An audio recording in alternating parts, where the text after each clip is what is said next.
The first time I saw Earth, I thought my sensors were broken. From orbit, it was not the blue jewel our records described. It was a bruised sphere, ashen skies, oceans shrunk into sickly puddles, continents veined with fractures of drought. We'd arrived too late. The Galactic Council had long debated whether humanity was worth preservation.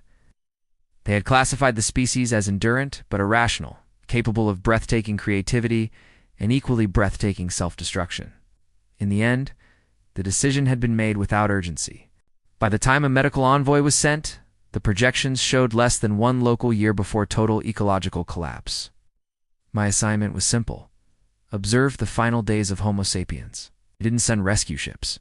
Only one observer. Me. I landed in what was called the Last City. It had no official name. Any more names, I was told, were a luxury for a future worth planning. The air tasted thin, my breathing filters hissing to compensate. The humans around me wore no masks. Many were thin, their skin pale or sunburned from a climate that no longer kept promises. I expected despair, hunger, riots, mass graves, the silence of a species waiting to die. Instead, I was met with music. In the main plaza, dozens of humans danced to the erratic strum of a stringed instrument. Their movements were slow-some, coughed between steps, but their eyes shone. I recorded for my report. Subject behavior does not indicate awareness of terminal prognosis. But I was wrong. They knew. I met him on my second day, an old man wrapped in a patched coat, stirring a pot over an open flame. He ladled a thick aromatic broth into a cup and handed it to me without hesitation. Eat, he said. First time on Earth, isn't it? I explained my purpose: observation, documentation, transmission. Asked why they wasted precious calories on gatherings and festivals instead of conserving for survival. He chuckled, the sound rattling like dry leaves. "'Cause if our last breath is coming," he said, "we want it to taste sweet." He saw my confusion and leaned closer. Living isn't just about staying alive. It's about making the days worth having. I recorded his statement, but I did not understand it. Not yet.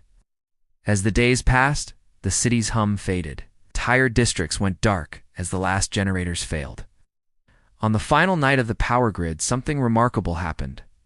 The humans gathered in the plaza, each holding a torch, a lantern, or even a simple candle.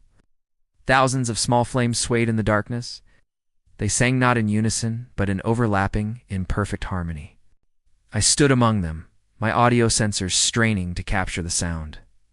It was not a song of mourning. It was a song of presence.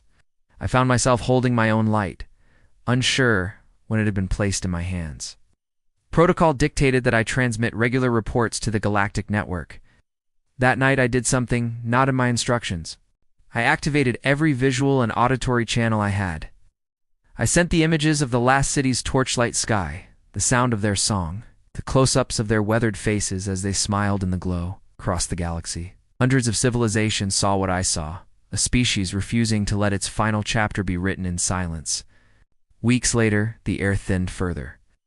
Death came not as panic, but as gentle attrition, one absent face at the market, one empty chair at the music circle. The old man with the soup was among the last. I found him sitting by his cold fire pit, eyes on the horizon.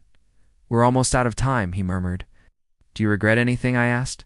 He smiled, the corners of his lips cracked but steady. "It's only that I won't see what you tell them about us."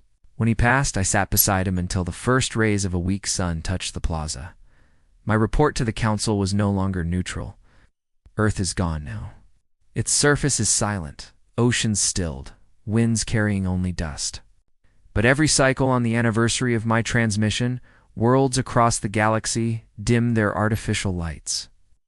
Citizens alien and human descendant alike gather with small flames in their hands.